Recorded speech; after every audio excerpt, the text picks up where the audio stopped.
Praise the Lord. 1 കൊരിന്ത്യർ 13-ാം അധ്യായം. ഞാൻ മനുഷ്യരുടെയും ദൂതന്മാരുടെയും ഭാഷകളിൽ സംസാരിച്ചാലും എനിക്ക് സ്നേഹമില്ല എങ്കിൽ ഞാൻ മുഴങ്ങുന്ന ചെമ്പോ ചിലമ്പുന്ന കൈത്താളമോ അത്രേ.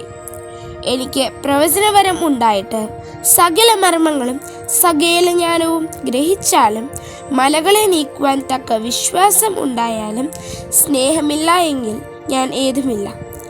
എനിക്കുള്ളതെല്ലാം അന്നദാനം ചെയ്താലും എൻ്റെ ശരീരം ചുടുവാൻ ഏൽപ്പിച്ചാലും സ്നേഹമില്ല എങ്കിൽ എനിക്ക് ഒരു പ്രയോജനവുമില്ല.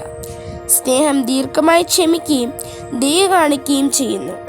സ്നേഹം സ്പർദ്ധിക്കുന്നില്ല, സ്നേഹം നിഗളിക്കുന്നില്ല, ചീർക്കുന്നില്ല, അയോഗ്യമായി നടക്കുന്നില്ല, സ്വാർത്ഥം അന്വേഷിക്കുന്നില്ല, ദേഷ്യപ്പെടുന്നില്ല, ദോഷം കണക്കിടുന്നില്ല, അനീതിയിൽ സന്തോഷിക്കാതെ സത്യത്തിൽ സന്തോഷിക്കുന്നു, എല്ലാം പൊറുക്കുന്നു, എല്ലാം വിശ്വസിക്കുന്നു, എല്ലാം പ്രത്യാശിക്കുന്നു, എല്ലാം സഹിക്കുന്നു. സ്നേഹം ഒരു നാളും ഉതിർന്നു പോകുകയില്ല.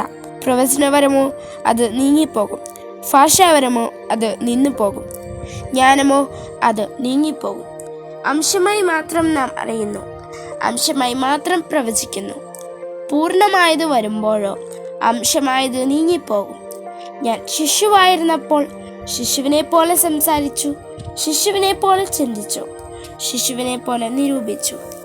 പുരുഷനായ ശേഷമോ ഞാൻ ശിശുവിനുള്ളത് ത്യജിച്ചു കളഞ്ഞു. ഇപ്പോൾ നാം കണ്ണാടിയിൽ കടമൊഴിയായി കാണുന്നു, അപ്പോൾ മുഖാമുഖമായി കാണും. ഇപ്പോൾ നാം അംശമായി അറിയുന്നു, അപ്പോഴോ ഞാൻ അറിയപ്പെട്ടതുപോലെ തന്നെ അറിയും. ആകയാൽ വിശ്വാസം, പ്രത്യാശ, സ്നേഹം ഈ മൂന്നും നിലനിൽക്കുന്നു. ഇവയിൽ വലിയതോ സ്നേഹം തന്നെ. ആമേൻ. God bless you all.